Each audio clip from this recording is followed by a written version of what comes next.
The Hotel Coral Essex. It's an okay building. I liked it when I originally made it.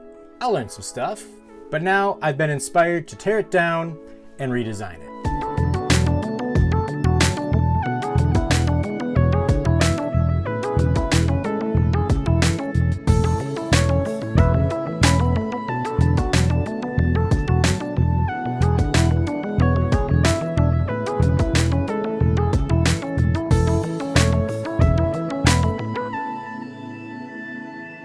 Welcome back, guys. I am Steve. Got a fresh new hat. Go Bucks. When it comes to Lego, it's been said that there's really no such thing as a bad build.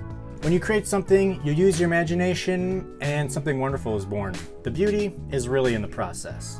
The journey, if you will.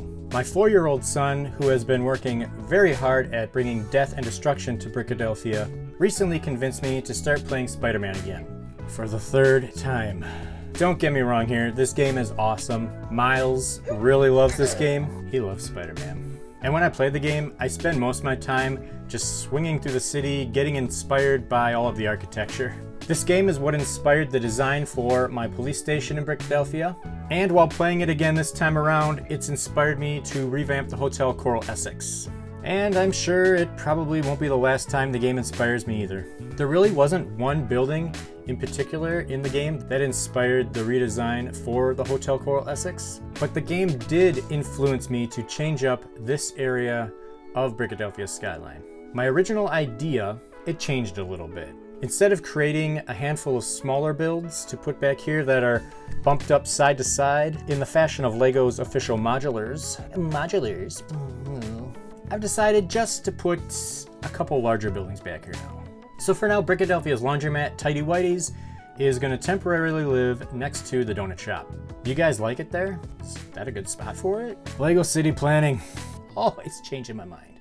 The new design for the hotel is 16 studs wide. So converting the ground floor from 12 to 16 studs, it wasn't too hard to do. It was actually a pretty simple modification. All I had to do was center the doorway and add another set of windows on the other side of it. I also incorporated some tan and some decorative accents that will be continued throughout the upper floors. I used dark bluish gray and some grungy old dark gray bricks, along with this unwelcoming gated door to kind of set the mood. I mean, it is an alleyway after all. One thing that I really wanted to address going into this rebuild was to refine the color scheme. I kept it to 3 main colors, 4 if you count the windows, and I think incorporating more white, especially on the bottom part of each floor, really helped give the hotel an upscale feel. And I really wanted to add a sense of class to the hotel, so adding these decorative 1x1 modified bricks almost gives the building that regal feel, like one of those old historical hotels that you would have to pay an arm and a leg to stay at. What is the going rate on arms and legs these days? $200? I also wanted to increase the size of the hotel as well. I really think that this 3-window fascia is far more interesting to look at than the previous 2-window setup. And lastly, I wanted to make the building a standalone building.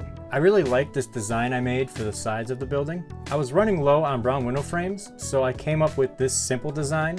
It was a simple way to create something interesting to look at without driving the piece count for the hotel through the roof. Too many pieces, limited supply. Plus it gives me something interesting to look at while I save up for the next skyscraper. Lego ain't cheap.